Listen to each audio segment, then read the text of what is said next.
Password দিচ্ছে 123। এখন এই ক্ষেত্রে সে ভুল করে আগে বা পরে একটা স্পেস দিয়ে দিছে, সে জানেই না যে স্পেস পড়ে গেছে। এখন পরবর্তীতে সে যখন লগ ইন করতে যাবে, লগ ইন করতে গিয়ে সে কিন্তু 123 ইউজ করবে। তো এই স্পেস ইউজ না করার কারণে সে তার কিন্তু লগ ইন হওয়ার, যদি আমরা স্পেস সহ আমাদের ডাটাবেজে ডাটাটি ইনপুট নিয়ে নেই। তো আমরা এখন যেই ফাংশনটি ইউজ করব সেই ফাংশনের মাধ্যমে এইভাবে স্ট্রিংয়ের আগে পরে থেকে আমরা স্পেস কীভাবে দূর করতে পারি সেই বিষয়টি দেখব। আসসালামু আলাইকুম ডিয়ার ভিউয়ার, সফটওয়্যার ইউটিউব চ্যানেলে আপনাকে স্বাগতম। এই ভিডিওতে আমরা কিছু বিল্ট ইন ফাংশন দেখব যেগুলো ইউজ করে আমরা আমাদের স্ট্রিংয়ের আগে পরের থেকে স্পেস রিমুভ করতে পারি। তো চলুন শুরু করা যাক।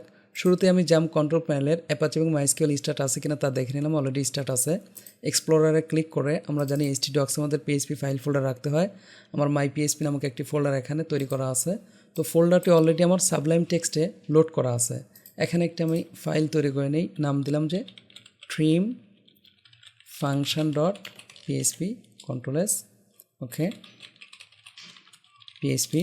খেয়াল করুন আমি এখানে পাসওয়ার্ড নামক একটি নিলাম। ধরে নিন যে আমার ইউজার সে পাসওয়ার্ড দিচ্ছে 123। এখন এই ক্ষেত্রে সে ভুল করে আগে বা পরে একটা স্পেস দিয়ে দিছে, সে জানেই না যে স্পেস পড়ে গেছে। এখন পরবর্তীতে সে যখন লগ ইন করতে যাবে, লগ ইন করতে গিয়ে সে কিন্তু 123 ইউজ করবে। তো এই স্পেস ইউজ না করার কারণে সে তার কিন্তু লগ ইন হওয়ার, যদি আমরা স্পেস সহ আমাদের ডাটাবেজে ডাটাটি ইনপুট নিয়ে নেই। তো আমরা এখন যেই ফাংশনটি ইউজ করব সেই ফাংশনের মাধ্যমে এইভাবে স্ট্রিংয়ের আগে পরে থেকে আমরা আমাদের স্পেস কীভাবে দূর করতে পারি সেই বিষয়টি দেখব।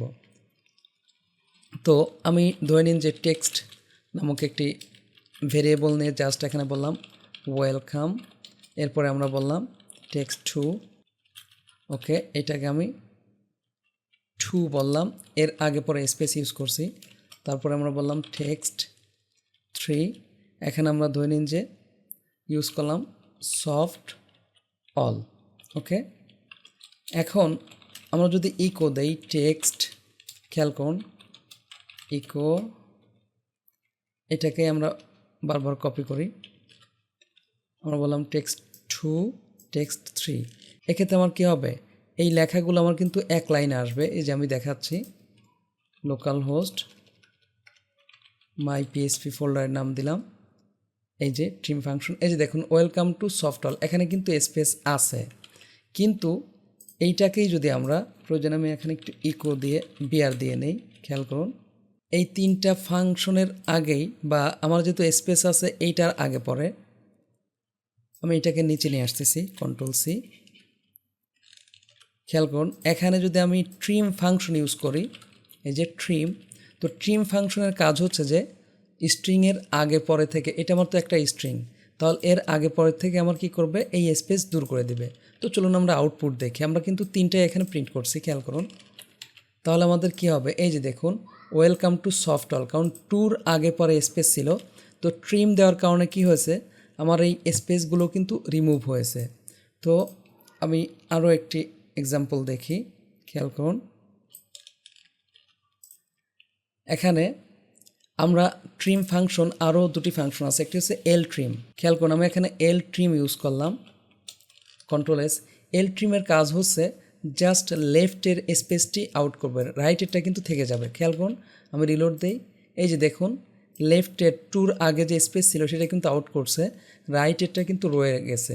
একইভাবে আমরা এখানে ইউজ করতে পারি আর ট্রিম। এখন যদি আমি এখানে আর ট্রিম দিয়ে দেই, খেয়াল করুন তাহলে কি করবে সে, এবার এই যে টুর পরে যে স্পেস আছে সেই স্পেসটি দূর করবে।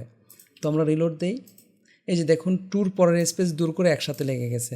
তাহলে ট্রিমের কাজ হলো আগে পরে, এই যে আগে পরে উভয় জায়গা থেকে স্পেস দূর করবে স্ট্রিংয়ের। আর এল ট্রিমের কাজ হলো শুধু লেফট থেকে স্পেস দূর করবে। আর ট্রিমের কাজ হলো, এই যে আর ট্রিম এর কাজ হলো রাইট থেকে স্পেস দূর করবে। আশা করি বিষয়টি বুঝতে পারছেন। যদি ভিডিওটি ভালো লেগে থাকে প্লিজ লাইক করবেন এবং কমেন্ট করে আপনার অনুভূতি জানাবেন। আর যদি চ্যানেলটি সাবস্ক্রাইব করে না থাকেন প্লিজ সাবস্ক্রাইব করবেন। পরবর্তী ভিডিওতে দেখা হচ্ছে। আল্লাহ হাফেজ।